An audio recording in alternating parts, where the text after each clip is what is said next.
ಏನಿದೆ ಸರ್ ಪ್ರಾಥಮಿಕ ಸರ್ ಅಂತ ಏನು ಇನ್ಸಿಡೆಂಟ್ ಅಲ್ಲ, ಅದು ಲವ್ ಮಾಡಿದಂಥ ಹುಡುಗನ ಬಗ್ಗೆ ನಾನು ಮಾಹಿತಿ ಕೇಳಿದ್ದೀನಿ. ಯಾರೇ ಮರ್ಡರ್ ಮಾಡಿದ್ರು ಏನೇ ಮಾಡಿದ್ರು ತಪ್ಪೇ. ಅದಕ್ಕೆ ಯಾರೂ ಪ್ರೋತ್ಸಾಹ ಕೊಡುವಂಥ ಪ್ರಶ್ನೆ ಬರೋದಿಲ್ಲ. ಈ ಕಾನೂನು ಪ್ರಕಾರ ಏನು ಕ್ರಮ ತಗೋಬೇಕು ಆ ಕ್ರಮವನ್ನು ತೆಗೆದುಕೊಳ್ಳುವಂಥ ಕೆಲಸವನ್ನು ಮಾಡ್ತಾರೆ. ಇದಕ್ಕೆ ಯಾವುದಕ್ಕೂ ಈಗ ಸರೆಂಡರ್ ಅಂತ ನಮಗೆ ಮಾಹಿತಿ ಬಂದಿದೆ. ಮಾಧ್ಯಮದೊಳಗೂ ನಾನು ನೋಡಿದ್ದೀನಿ. ಬೆಳಗ್ಗೆ ನಾನು ಎಸ್ ಪಿ ಅವ್ರ ಜೊತೆಗೆ ಮಾತಾಡೋದಕ್ಕೆ ಸರೆಂಡರ್ ಆಗಿದ್ದಾರೆ ಅಂತ ಹೇಳಿದ್ದಾರೆ. ಬಟ್ ಕಾನೂನು ಪ್ರಕಾರ ಏನು ಕ್ರಮ ತಗೋಬೇಕು ಅದು ಕ್ರಮ ತಗೋಂಥ ಕೆಲಸ ಮಾಡ್ತೀವಿ. ಸರ್, ಇವತ್ತು ನಾಗಮೋಹನ್ ದಾಸ್ ಅವರು ಬಂದ್ಬಿಟ್ಟು ನಿರೀಕ್ಷೆಗಳೇನಿದೆ ಸರ್? ವರದಿಯನ್ನು ಸ್ವೀಕಾರ ಮಾಡಲಿಕ್ಕೆ ಈಗಾಗಲೇ ಮುಖ್ಯಮಂತ್ರಿಗಳು ನಮಗೆಲ್ಲರಿಗೂ 11 ಗಂಟೆಗೆ ಹಾಲಿಗೆ ಬರೋಕ್ಕೆ ಹೇಳಿದ್ದಾರೆ. ಈಗ ನಾನು ಹೊರಟಿದ್ದೀನಿ, ಮುಖ್ಯಮಂತ್ರಿಗಳು ಬರ್ತಾರೆ, ವರದಿಯನ್ನು ಸ್ವೀಕಾರ ಮಾಡ್ತಿದ್ದೀವಿ. ಅದಾದಮೇಲೆ ಅದರಲ್ಲಿ ಏನಿದೆ ಸಾಧಕ ಬಾಧಕಗಳ ಬಗ್ಗೆ ಚರ್ಚೆ ಮಾಡಿ ನಿರ್ಧಾರವನ್ನು. ಏನು ನಿರೀಕ್ಷೆ ಇದೆ ಸರ್ ನಿಮ್ಮದು ಸಮುದಾಯ? ನಿರೀಕ್ಷೆ ಅನ್ನೋದಕ್ಕಿಂತ ಎಲ್ಲ ಸಮುದಾಯದ ಬಗ್ಗೆನೂ ಮುಖ್ಯಮಂತ್ರಿಗಳಿಗೆ ಒಂದು ವಿಚಾರ, ಯಾರಿಗೂ ತೊಂದರೆ ಆಗಲಾರ್ದ ರೀತಿಯೊಳಗೆ ಮುಖ್ಯಮಂತ್ರಿಗಳ ನಿರ್ಧಾರವನ್ನು ತೆಗೆದುಕೊಳ್ತೀವಿ ನಾವು. ರಾಹುಲ್ ಗಾಂಧಿಯವರು ಬರ್ತಾ ಇದ್ದಾರೆ.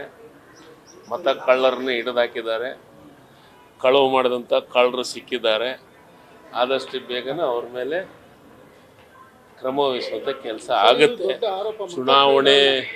ಚುನಾವಣೆ ಆಯೋಗ ಪಕ್ಷಾತೀತವಾಗಿ ಆ ಕೆಲಸವನ್ನು ಮಾಡಬೇಕು. ಯಾಕಂದರೆ ಭಾಳ ಜವಾಬ್ದಾರಿ ಇರೋವಾದಂಥ ಚುನಾವಣೆ ಆಯೋಗ.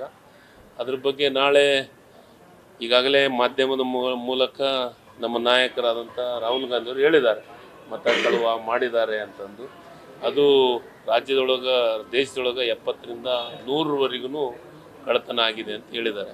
ಮತ ಕಳ್ಳರು ಯಾರು ಅಂತ ನಾಳೆ ಗೊತ್ತಾಗುತ್ತೆ. ಅದನ್ನು ಮಾಧ್ಯಮಕ್ಕೆ ಬಿಡುಗಡೆ ಮಾಡುವಂಥ ದಾಖಲೆಗಳನ್ನು ಹೇಳ್ತಾ ಇದ್ದಾರೆ. ನೋಡೋಣ, ನಾಳೆಗೆ ಗೊತ್ತಾಗತ್ತಲ್ಲ. ನಮ್ಮ ನಾಯಕರೇ ಬರ್ತಾ ಇದ್ದಾರೆ. ಅವರು ಎಲ್ಲವನ್ನ ಎಲ್ಲ ಮಾಹಿತಿ ಅಂತಂದ್ರೆ ನಾಳೆಗೆ ಹೇಳುವಂಥದ್ದು ಕೆಲಸ ಮಾಡ್ತಾರೆ. ನಿಶ್ಚಿತವಾಗ್ಲೂ ಇದು ನನಗೂ ಸಂಶಯ ಇತ್ತು. ನಾನು ಮಾಧ್ಯಮದೊಳಗೆ 2-3 ಸತಿ ಪ್ರಸ್ತಾಪವನ್ನು ಮಾಡಿದ್ದೀನಿ. ಇದು ಎಲ್ಲೋ ಒಂದು ಕಡೆ, ಯಾಕಂದ್ರೆ ಎಲ್ಲರಿಗೂ ಆಡಳಿತ ವಿರೋಧಿ ಇರ್ತೈತೆ, BJPಯವ್ರಿಗೆ ಮಾತ್ರ ಆಡಳಿತ ವಿರೋಧನ ಕೇಂದ್ರದಾಗ ಇರಂಗಿಲ್ಲ ಅನ್ನೋ ಅಂತ ನಮಗೂ ಸಂಶಯ ಇತ್ತು.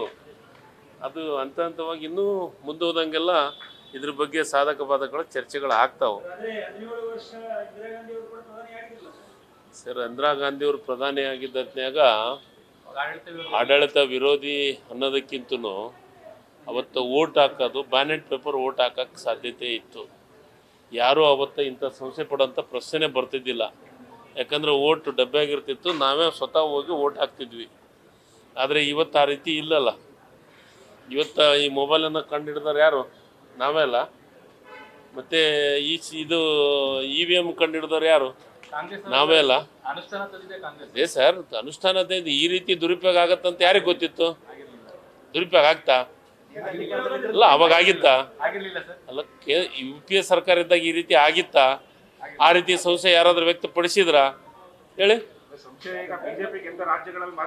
ನೋಡಿ, ಎಲ್ಲೆಲ್ಲಿ ಮಾಡ್ಬೇಕನ್ನೋದು ಬುದ್ಧಿವಂತಿಕೆಯಿಂದ ಮಾಡ್ತಾರೆ. ಅದ್ರ ಬಗ್ಗೆ ಮಾತಾಡೋದಕ್ಕಿಂತ ಅದ್ರ ಬಗ್ಗೆ ಬಿಟ್ಟು ಇದಕ್ಕೆ ಹೋಗ್ಲಿ, ತಪ್ಪೇನಿದೆ?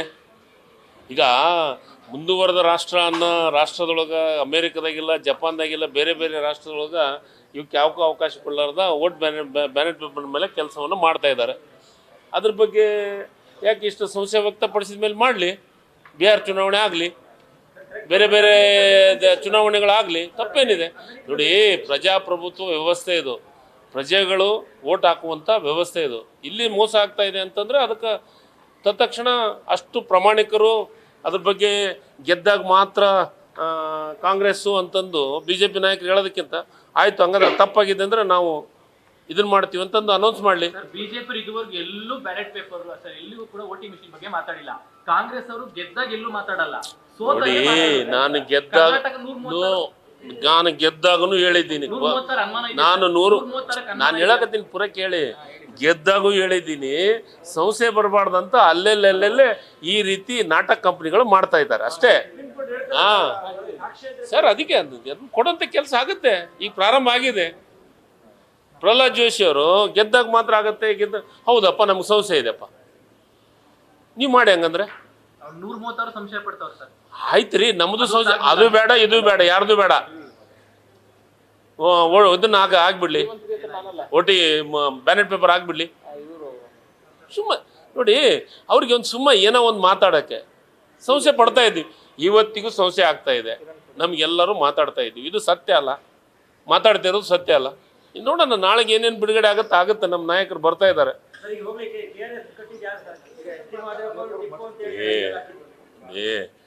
ನಾನು ಅದು ಯಾರು ಕಟ್ಟಿದ್ದು ಏನು ಅಂತ ಇತಿಹಾಸದಾಗ ಚೆನ್ನಾಗಿ ಎಲ್ಲರಿಗೂ ಗೊತ್ತಿದೆ. ಅದ್ರ ಬಗ್ಗೆ ಚರ್ಚೆ ಬೇಡ. ಇತಿಹಾಸ ಯಾರಾದ್ರೂ ತಿರ್ಚಕ್ ಸಾಧ್ಯತೆ ಇದೆನಾ? ಹಾ, ಇದು correct. Okay sir, thank you. News first, ನಿರ್ಭೀತಿಯಿಂದ ನಿಮ್ಮ ಪರವಾಗಿ.